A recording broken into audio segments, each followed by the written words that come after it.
Iglesia ni Cristo, Iglesia ni Cristo, o Iglesia ni Manalo? Iglesia ni Manalo. Bakit yung bus hinaharang nyo sa EDSA? Bakit hinaharangan nyo ang kalsada? Anong kinalaman ng kalsada sa pinaglalaban ninyo?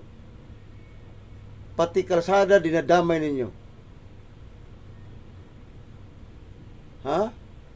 Ang pinaglalaban ninyo ay galit kuno kayo sa korupsyon.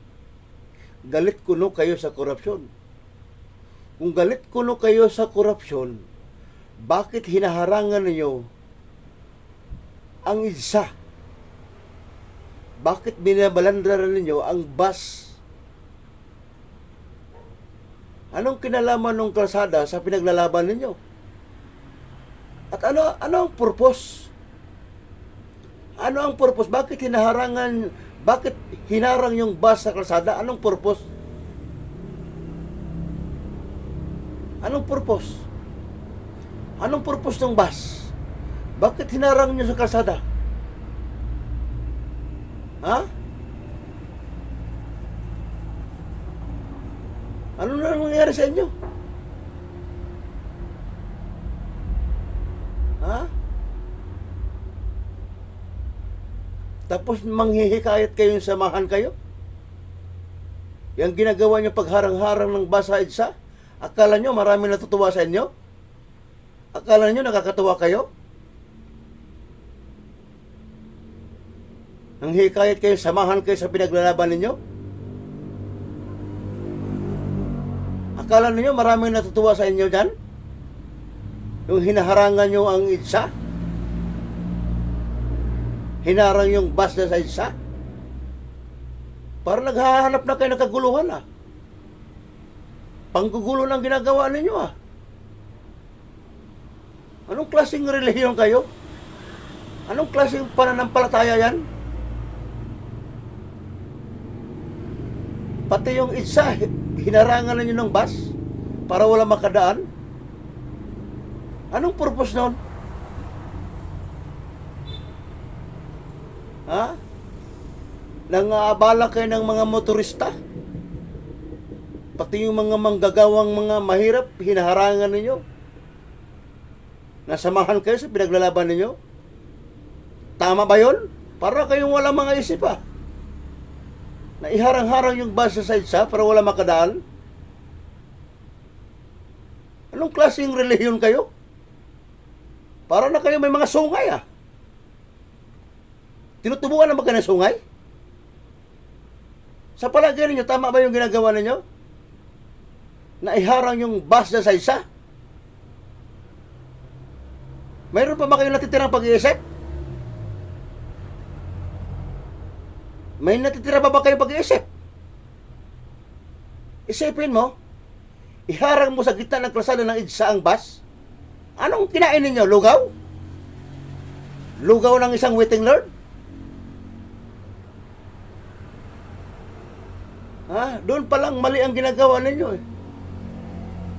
Nakakaperwisyon na kayo ng mga motorista, mga nagtatrabaho. Biro mo, ihaharang mo yung bus sa buong EDSA ng kalsada, iharang mo, ibalandaran dyan. Ha? Buwa ka ng ina ninyo. Nakunya-kunyari kayo, galit kayo sa kurap sa panahon ni Duterte. Maraming kurap, hindi nga kayo nagsalita. Maraming pinatay si Duterte, hindi nga kayo nagsalita.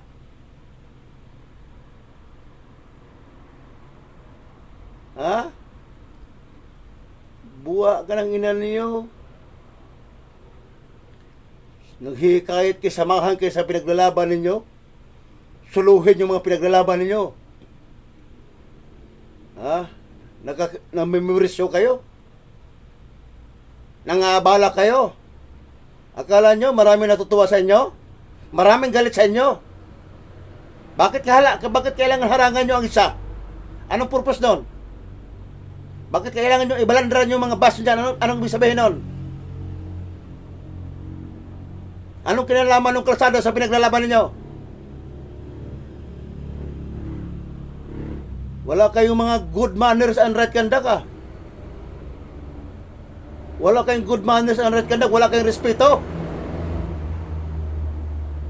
Wala kayong paggalang sa mga iba dyan na dumadaan dyan. Wala kayong respeto sa mga dumadaan dyan.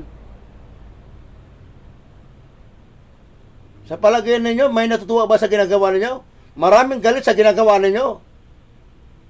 Dahil yung alam niyo naman yung EDSA, yan ang pinakadaanan ng lahat ng sasakyan. Yan yung alternative na daanan. Tapos ibalandra ba naman ang bus sa gitna ng kalsada ng EDSA? Kung hindi ba naman kayo mga hunga o mga utak ninyo? Ha? Tapos magpakilala pa kayong tagasunod kayo ni Kristo? Paano naging tagasunod kayo kay Kristo? Ganyan ba ang gawain ng tagasunod ni Kristo? Na ibalandra yung bus sa EDSA?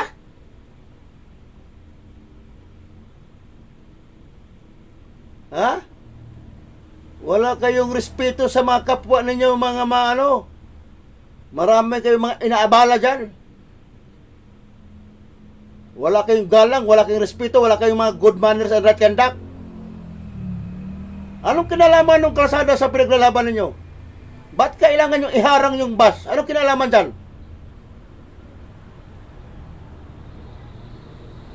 Kakapalang mga mukha nyo ah. Mga bastos kayo.